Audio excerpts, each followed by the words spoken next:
Hello, and welcome back to another episode of my questionable updated English cottage.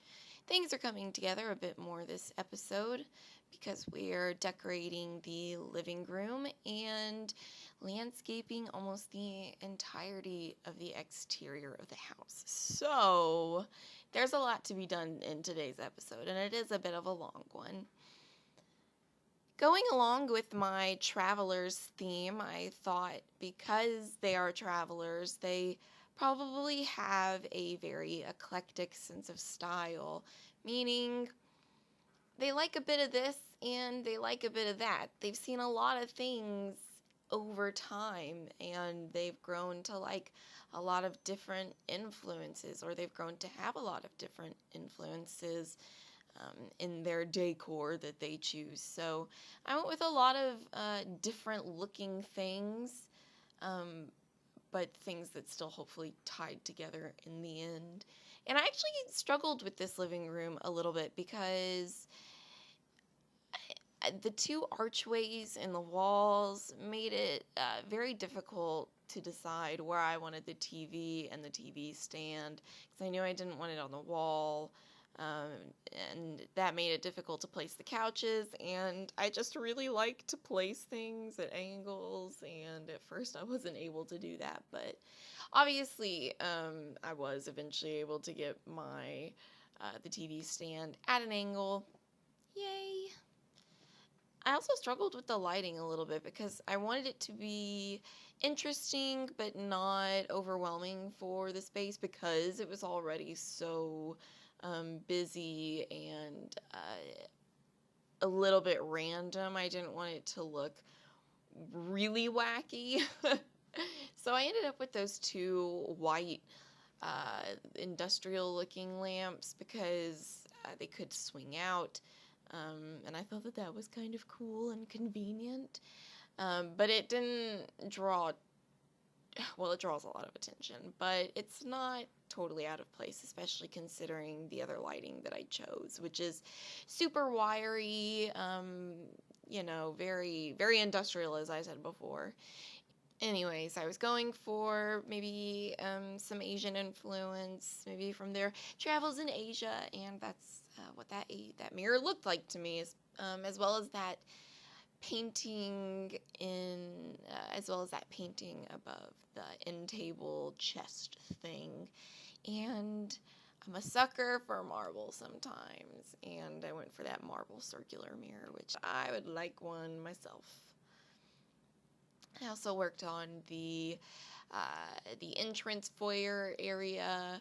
I placed a lot of pictures because, once again, I bet they took a lot of pictures over the years. Now I'm getting to the landscaping, and I have to warn you, this takes up the rest of the video. I take landscaping very seriously when it comes to my builds, apparently. I guess I've never realized how much time I spend landscaping a house. Then again, this particular home called for a lot of landscaping, in my opinion, because to me, England is synonymous with English gardens, and if I didn't have a really beautiful, interesting garden, I was going to be kind of upset. And you'll see that I wanted it to look pretty, but kept up with, but still somewhat overgrown.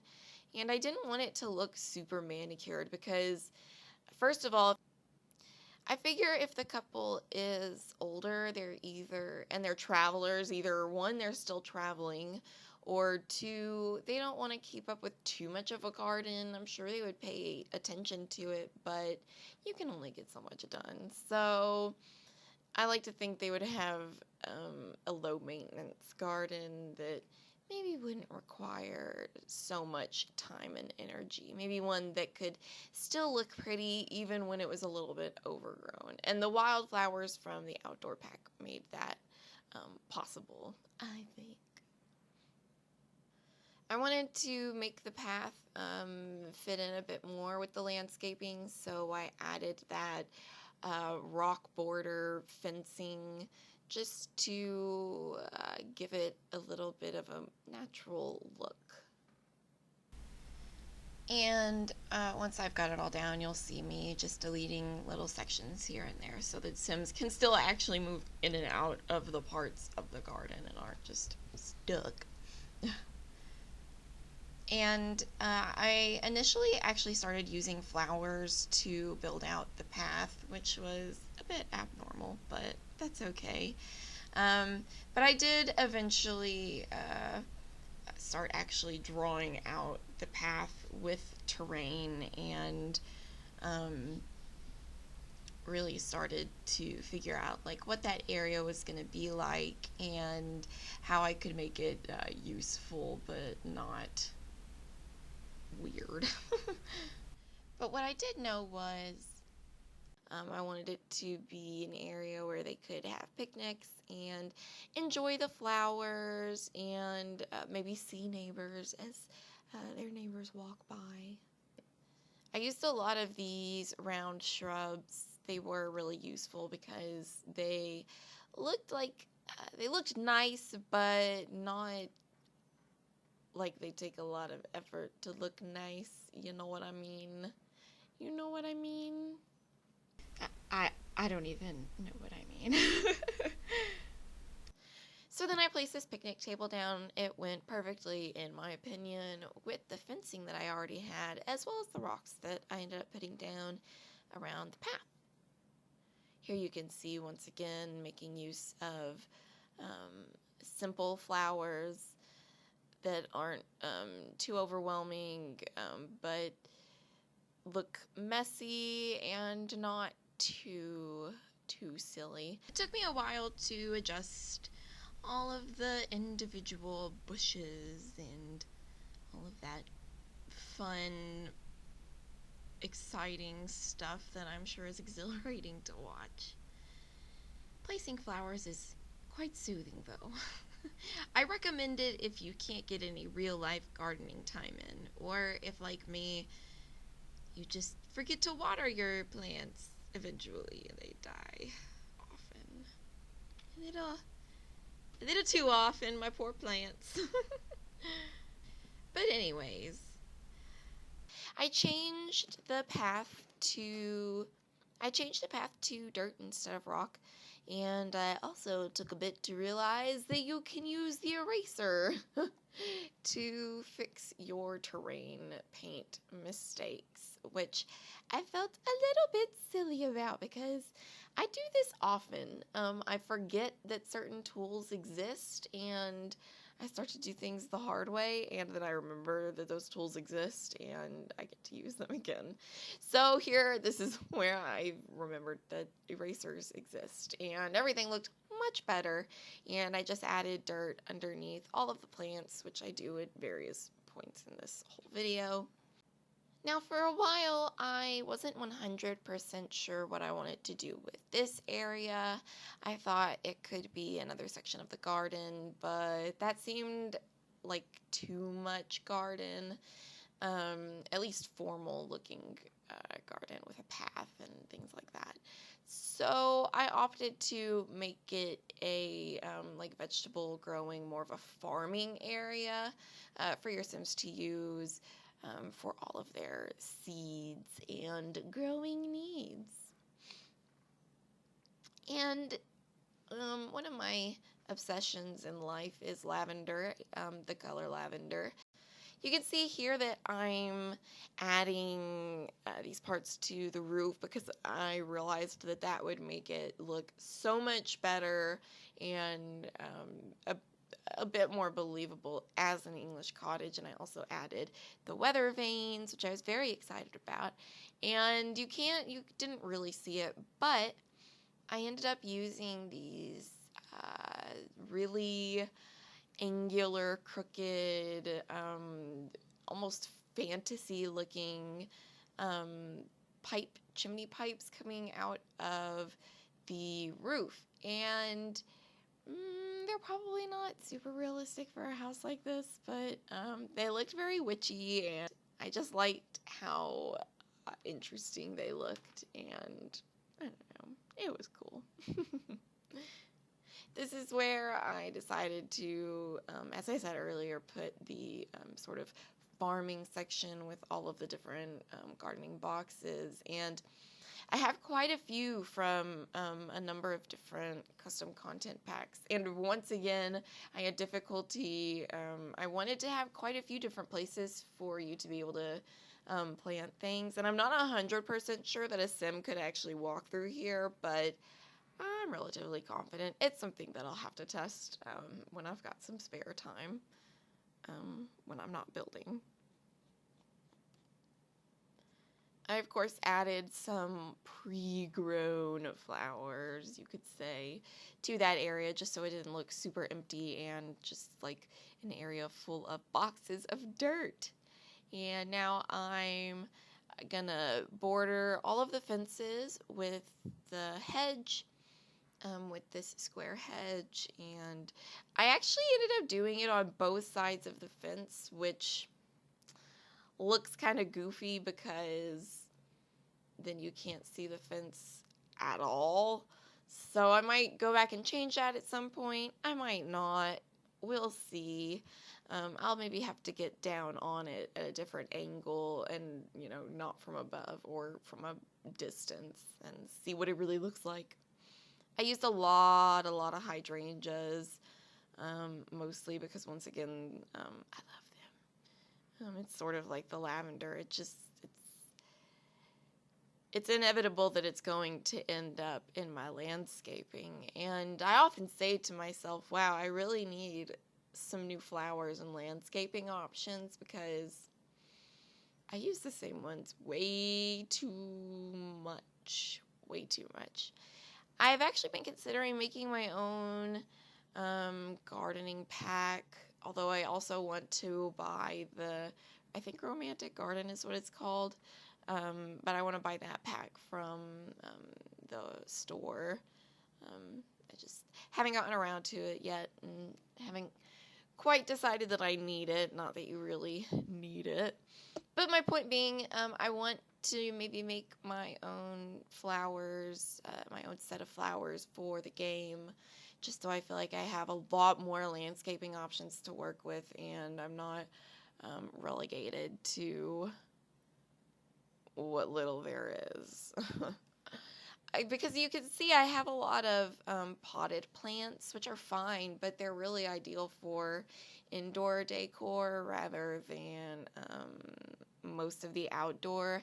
I do use some potted plants in the outdoor decorations, especially like in this gazebo area, which, by the way, I love. I love the gazebo. I think it's so cute. You could really easily do it with that gazebo with actual Sims 4 building tools, so it's not really adding something totally new to the game, but it does make it a little bit easier. And also it gives you ideas. I mean, honestly, I had never really considered making a gazebo in the game, but you could. And here you can see I'm just doing a lot of decorating, lots of flowers everywhere. This is a very flowery episode. I also knew I wanted this backyard area, which is really kind of part of the front yard, and with this house, I don't think it really matters. All of the yards are yards and used for various purposes. This I wanted to be more of like a party area or a gathering area where you might have your Sims friends over for a barbecue. There are a few tables, a few different seats. I also decorated with some kids' toys because I thought they looked really cute, and I wish they could actually use them, but, I also added that little awning bit on the gazebo because I thought it matched some of the more modern pieces of the house, and I was hoping it would tie the inside to the outside a little more because it is somewhat disconnected, but that's not really that important. The outside doesn't have to, match the inside. It can be whatever. Oh my gosh, and can I say, I really like, oh my gosh, and can I say, I really like that rocking horse thing, that little toy. I think it's part of one of the numerous shabby chic sets that exist out there, which I'm very thankful for. Very thankful. Don't get me wrong. I am not complaining. But it's a very cute touch, and maybe it's a hand-me-down from generations of some British family who had this adorable rocking horse. I don't know. It's fun to make up stories like that, though. I mean, can you really, make an authentic house without having a really good story behind the family that lives there? I mean, I guess you could just make some general floor plans. I don't know. I like my houses to be so specific to the people that live there. I love houses to be unique and not, I don't like to see a neighborhood full of houses that look exactly the same. Exactly the same. I mean, it's economical, so I understand, but I like people's personality to shine through. And I want to also say that I really liked where I placed the garbage can in the mailbox. I know that that's a really silly thing, but I like that garbage can is set to the side, but in still an attractive area. I know that's so strange, but I feel like garbage cans are always really unattractive in The Sims, or I can't find them, but I'm very happy with where my garbage can is. It's the small things. You have to appreciate the small things in life. I also realized towards the end of my landscaping stint that I didn't really continue those wildflowers and the other flowers, the more colorful ones like the oranges and the pinks in the front of the house. So I went through and added a few here and there, as well as some lavender in the front. But that's all that I have in the way of this episode and in the way of landscaping. So if you'd like to subscribe to this video because you enjoyed it so much and you'd like to see more, you're totally welcome to down below. If you liked the video, you can like it. It's a very convenient feature, but if you disliked the video, you can dislike it. Just maybe let me know why. Anyways, I hope you have a great day, and I'll see you next time. Bye.